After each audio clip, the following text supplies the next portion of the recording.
going on, chat? Um, I'm exhausted. I'm looking ridiculous right now, but I might keep it short today, but nonetheless, let's get right to it. Let's waste no more time. Faith, chapter 3, by the way. Visualizing and believing in the attainment of desire. The second step to riches. Faith is the head chemistress of the mind. When faith is blended with the vibration of thought, the subconscious mind instantly picks up the vibration, translates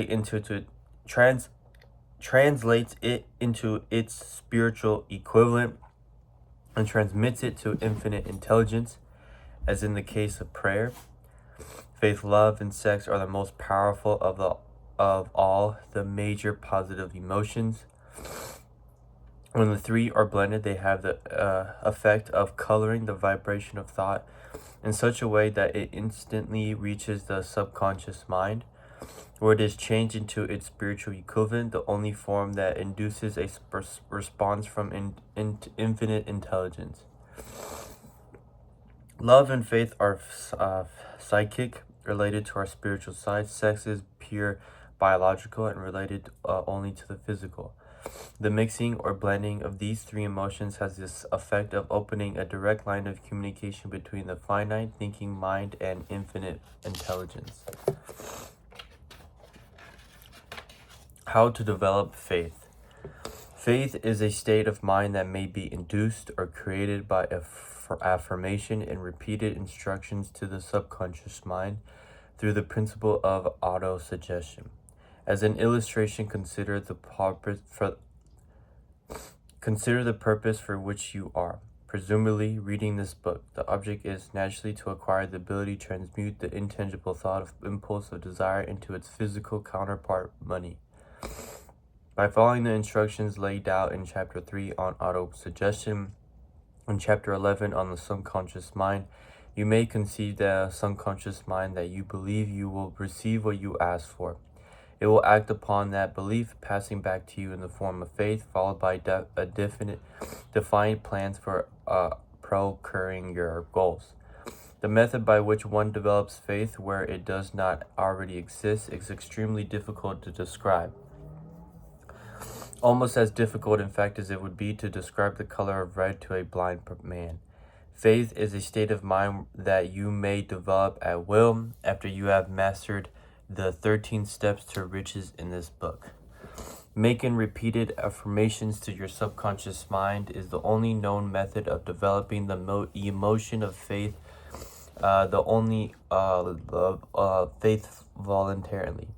Perhaps the meaning may be made clearly through the following explanation as to the way people sometimes become criminals, stated in the words of a famous criminologist. When people first come into contact with crime, they abhor it. If they remain in contact with crime for a time, they become accustomed to it and endure it.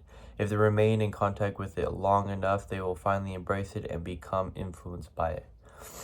This is the equivalent of saying that my impulse of thought, which is repeatedly passed on to the subconscious mind, is finally accepted and acted upon.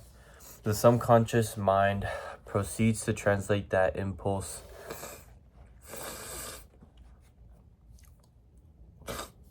into its physical equivalent by the most practical producer available. Its connection with this, consider against the statement, all thoughts which have been emotionalized, given feeling, and mixed with faith, begin immediately to translate themselves into their physical equivalent or counterpart. The emotions or the feeling portion of thoughts are the factors that give thoughts vitality, life, and action.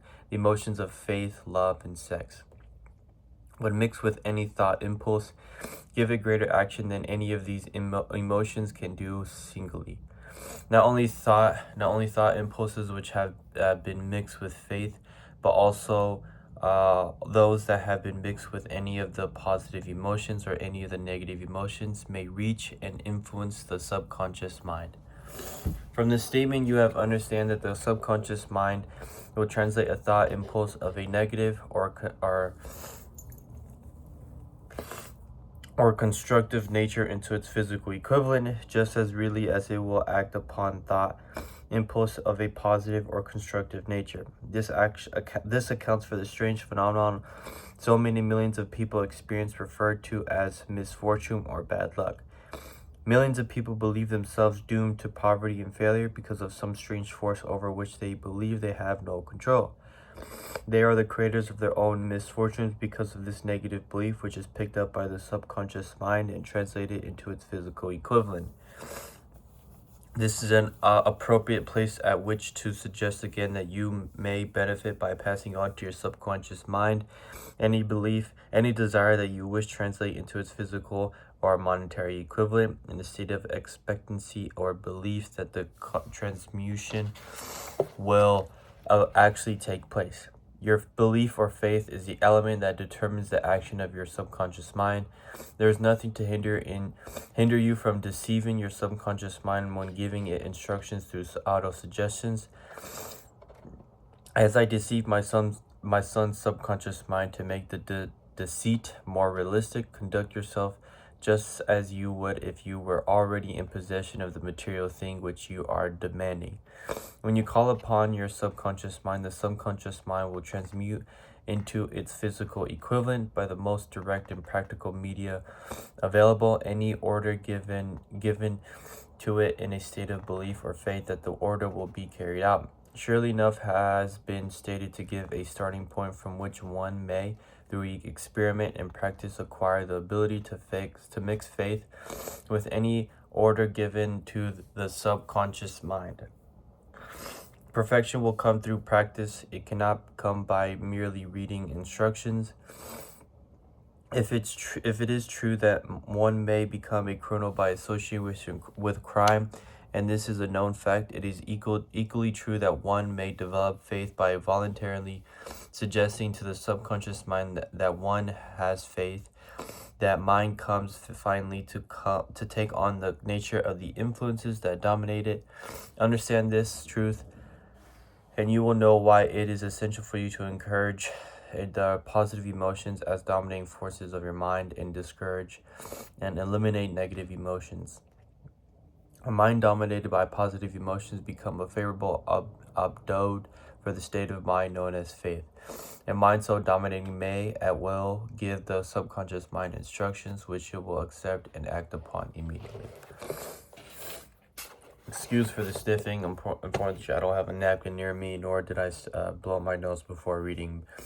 And I didn't even know that I would be doing this. But one thing that I took away from that was where people, when they're put in already unfortunate circumstances, like being put in poverty, for the instance, like his son, saying, he was born with no ears, saying that, oh, this is bad luck, or why did this happen to me, is, I would say, what this book is translating into a negative thought. And that really brought me to mind where it's like, hey, I know this has happened to me. I know I got put in a position that I have no control over, but instead of saying, I'm in this position, I'm going to say, it happens to the both of us. Not happens to the best. It happens, meaning life is not fair. Some of us are going to be born into a rich family. Some of us are not. But let's say you're not. How can I take a step further and say, hey, this happened to me. I understand that I'm in this unfortunate situation, but how can I make the most of it? How can I have faith in my family or in myself to say, hey, I'm in an unfortunate position, but how can I overcome this, or how can I take my family out of this? Believe in yourself, believe in your family, and I think it will go a long way. And I think that's what that book really try to communicate, and so, or at least the way that I interpreted that. So, yeah, like I said, it's gonna be a short read today, and I'll see you guys tomorrow.